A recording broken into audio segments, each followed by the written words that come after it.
Assalamualaikum warahmatullahi wabarakatuh.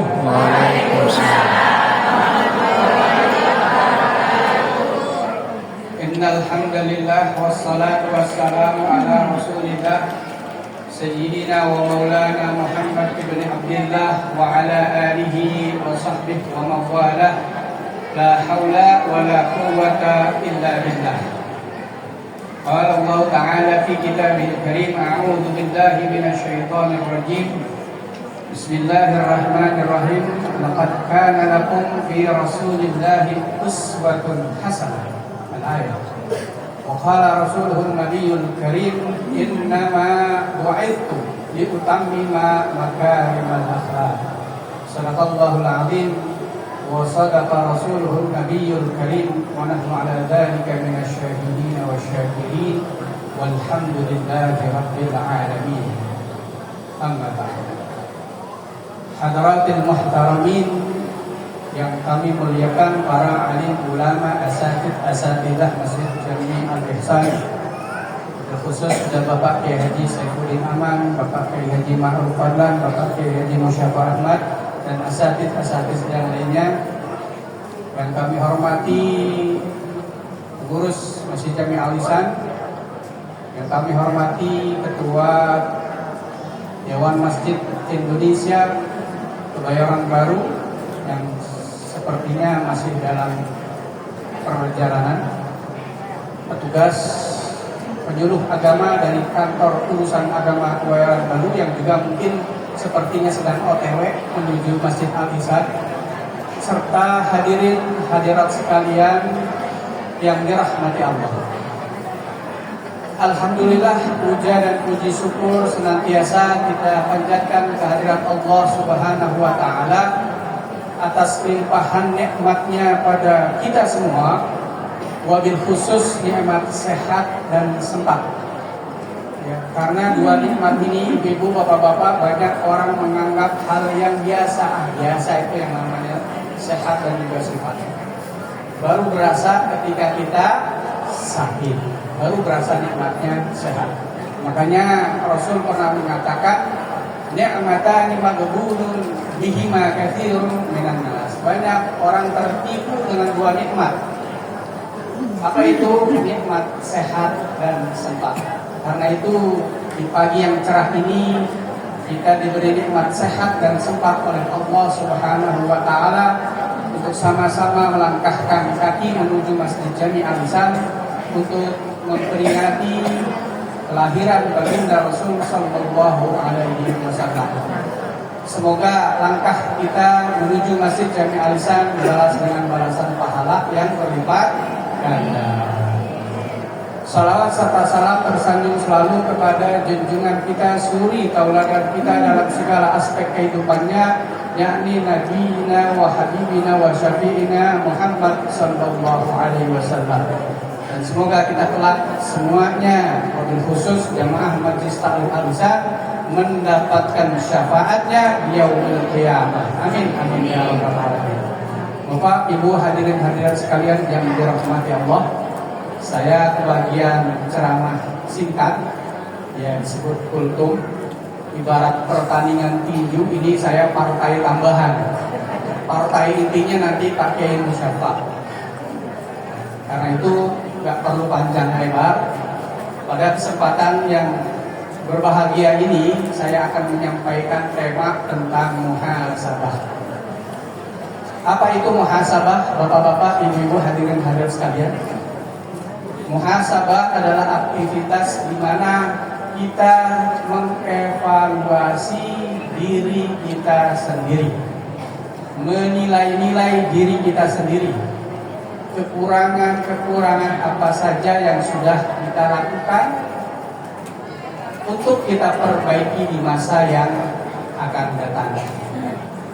Dalam surat Al-Hasyr ayat 18, Allah berfirman, wal tanzur nafsum ma qaddamat lighad. Hendaklah kalian melihat masa lalumu, melihat masa lalu itu untuk melihat kesalahan-kesalahan, kekurangan-kekurangan, termasuk aib-aib yang pernah kita lakukan di masa lalu, Untuk apa? Untuk kita perbaiki di masa yang akan datang, sehingga kita tidak jatuh dalam lubang yang sama.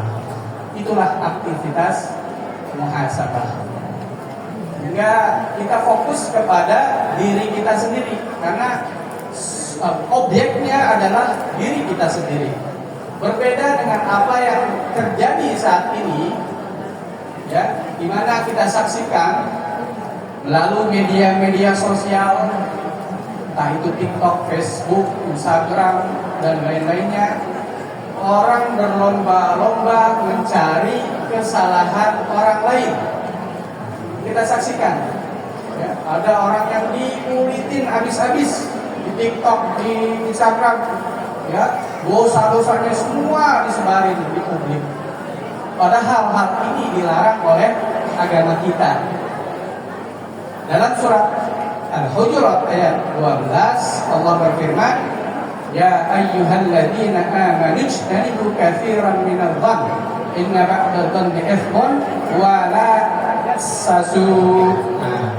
Mencari kesalahan orang lain itu bahasa agamanya, bahasa Al-Qur'annya adalah tajassus, mencari-cari, ngulik-ngulik kesalahan orang lain.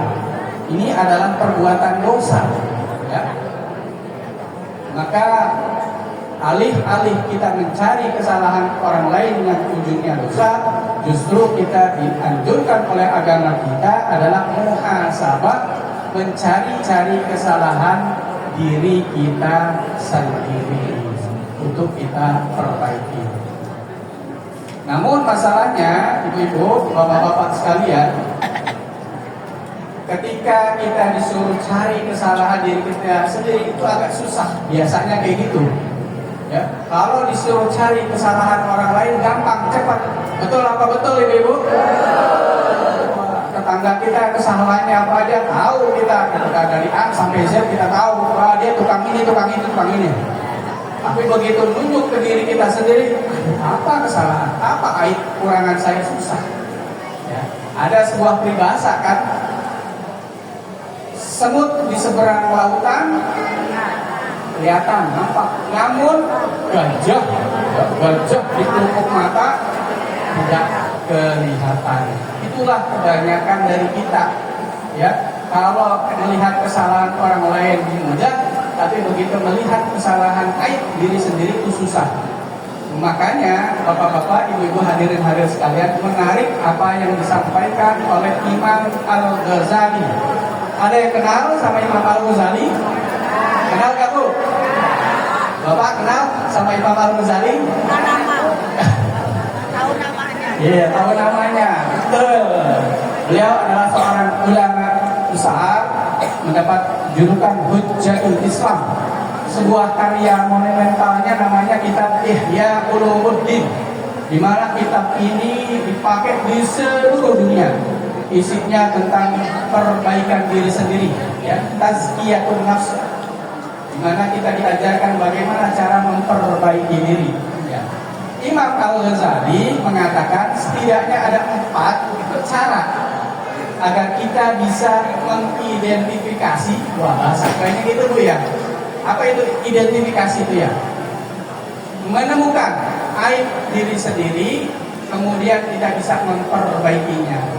Apa 4 cara yang bisa kita pakai untuk mengetahui aib diri kita sendiri? Pertama, melalui guru.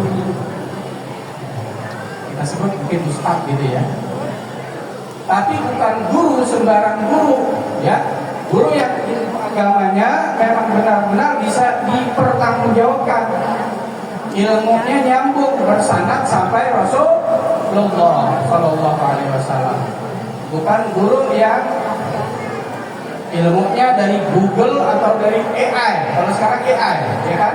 Kalau kita nanya apa aja bisa ada jawabannya. Bukan guru yang semacam itu, atau mungkin dalam tanda kutip orang pintar, bukan, ya, orang pintar dukun.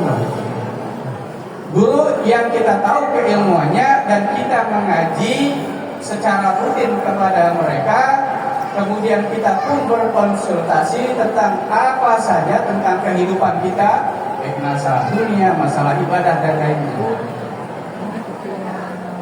Guru ini bagaikan orang tua kita, di mana dia bisa tahu kalau kelemahan kamu ini kamu harus ini. Jadi cara yang pertama kita mengetahui aib diri sendiri adalah melalui apa Ibu? Melalui guru, ya, ustaz, ya, guru agama. Kemudian cara yang kedua adalah melalui teman. Nah, ini jadi kita bisa tahu aib kita melalui teman. Tapi teman bukan sembarang teman. Karena kebanyakan teman-teman kita ini, ya Ibu ya, itu mensupport ketika kita melakukan satu kebaikan. Ya, ketika kita melakukan kebaikan, ya memuji-muji kita. Tapi begitu kita melakukan kesalahan, nggak diingetin, malah kita ditinggali. Benar nggak? Banyak yang kayak gini. Bukan yang kayak gini, teman yang kayak gini yang kita perlu cari, tapi teman yang mau mengoreksi kita, ya, sebelum kita jatuh dalam perbuatan salah. Karena mereka akan melekat senantiasa sering bersama kita, jadi dia tahu kartu kita. Kita perlu punya teman yang kayak gini yang berani, ya, menasehati kita ketika kita salah. Itu yang kedua, melalui teman. Kemudian yang ketiga, cara kita mengetahui aib diri sendiri adalah melalui orang-orang yang membenci kita. Punya orang yang membenci bapak-bapak nggak Pak? Ada nggak yang nggak suka sama bapak di lingkungan RT? Ada ya? Ibu ada? Ada. Di lingkungan ibu ada yang nggak suka sama ibu? Karena mustahil Ibu, mustahil ada orang, semua orang tuh suka sama kita. Mustahil, ya. Pasti ada aja orang yang nggak suka sama kita sebaik apapun kita. Ya, sebaik apapun kita pasti ada yang nggak suka. Rasul mengatakan kullu dzu nikmatin mahsudun. Ya, selevel Rasulullah sendiri yang nggak usah disebutkan lagi betapa mulianya beliau, gitu kan? Itu punya orang yang membenci beliau. Kita kenal yang namanya Abu Jahal, Abu Lahab, dan Abu-Abu yang lain. Itu siapa tuh Bu? Orang-orang yang benci kepada Rasulullah. Levelnya Rasulullah, ada yang benci. Nah, apalagi levelnya kita ya. Nah, pasti ada yang nggak suka. Tapi dari sisi mencari aib diri sendiri, justru orang-orang yang tidak suka kepada kita ada manfaatnya, ibu-ibu, bapak-bapak sekalian. Karena melalui mereka kita jadi tahu, ya, apa yang kiranya kurang dari saya. Mungkin kalau dari teman ya itu tadi ya, nggak ngasih tahu. Begitu ada orang yang nggak suka sama kita, kita cari tahu, ini orang nggak suka sama kita karena apa? Oh, ternyata dia nggak suka sama kita, menganggap kita sombong. Karena kalau berpapasan nggak tegur sapa. Oh, kan jadi input, jadi masukan, ya. Jadi sebagai muslim kita jangan alergi sama orang yang membenci kita. Justru itu bisa menjadi alat untuk perbaikan diri kita. Dan yang keempat, cara kita menemukan aib kekurangan diri kita adalah melalui bergaul dengan banyak orang, ya, bergaul dengan banyak orang, bergaul dengan teman-teman majelis taklim Masjid Al Ihsan, bergaul dengan ibu-ibu PKK, ibu-ibu jelantik, apalagi macam-macam tuh ya, ya Bu ya, ada nih yang ibu-ibu jelantik. Soalnya kita ini dari Masjid Jami Al Ihsan beberapa kali kasih bantuan ke rumah jamaah kita. Di antara mereka ternyata aktivis jelantik, ya, ya,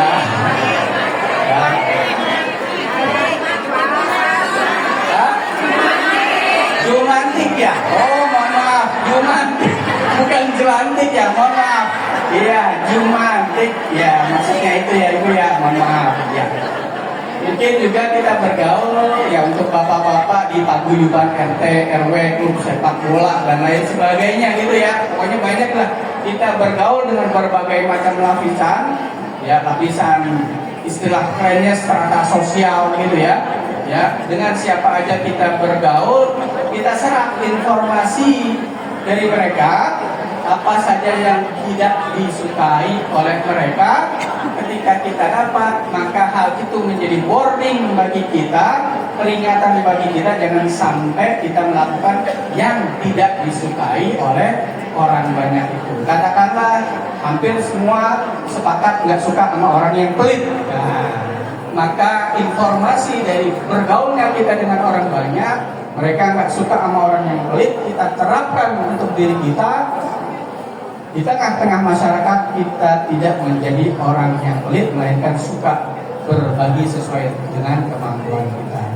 Bapak, Ibu, hadirin-hadirat sekalian, itu 4 yang disampaikan oleh Imam Al-Ghazali agar kita bisa menemukan aib kekurangan diri kita dan kita bisa memperbaiki diri, dan pada akhirnya kita terus bisa meningkatkan nilai akhlak kita menjadi akhlak yang sempurna, akhlakul karimah, dan pada akhirnya kita menjadi umat Nabi Muhammad yang bisa dibanggakannya. Kiranya demikian, kurang lebihnya mohon maaf. Wallahul muwaffiq ila aqwamit thoriq.